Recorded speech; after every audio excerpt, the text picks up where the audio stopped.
Good morning, তোমরা সবাই কেমন আছো? আজকে আবার নিয়ে এসেছি একটা রেসিপি, দেখতে থাকো। এই ফুলগুলো কি সুন্দর লাগছে দেখো। আজকে আমি বানাবো নিউ ইয়ার স্পেশাল পায়েস।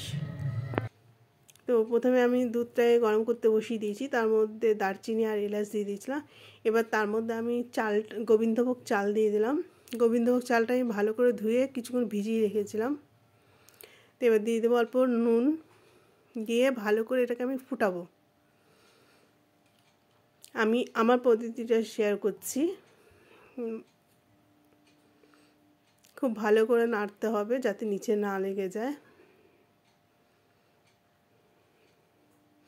আর এটা ছিল নলেল গুড়, কিশমিশ।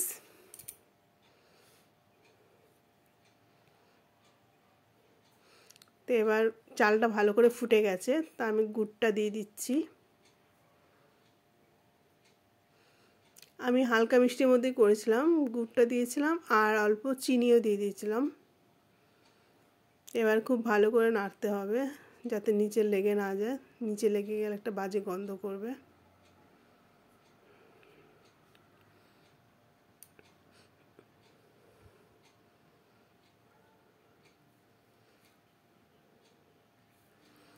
এইভাবে অনেকক্ষণ নাড়তে হবে যতক্ষণ না আঠা আঠা ভাব চলে আসবে।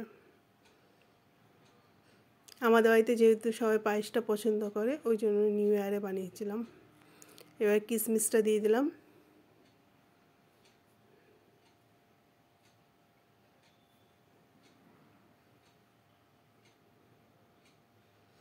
আর এখন শীতের সময় গুড় দিলে তো পায়েস আরও বেশি টেস্টি হয়ে যায়, তাই গুড় দিয়েই বানিয়েছিলাম।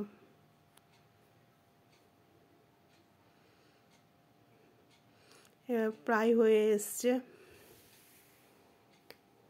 যারা প্রথম থেকে শেষ পর্যন্ত দেখলে তাদের অসংখ্য অসংখ্য ধন্যবাদ। আর যারা নতুন বন্ধু তারা প্লিজ সাবস্ক্রাইব করে দেবে এবং আমার পাশে থেকো সবাই।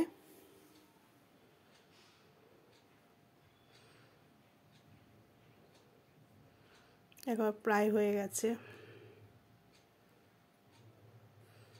গুড় দিয়ে করলে কালারটা একটু সুন্দর হয়, খেতেও টেস্টি হয়। তা আমার পায়েস পুরো রেডি। তো তোমরা প্লিজ বন্ধু আমার পাশে থেকো, আমাকে সবাই সাপোর্ট করো। আর সবাইকে হ্যাপি নিউ ইয়ার। আর যারা প্রথম থেকে শেষ পর্যন্ত দেখলে তাদের ধন্যবাদ।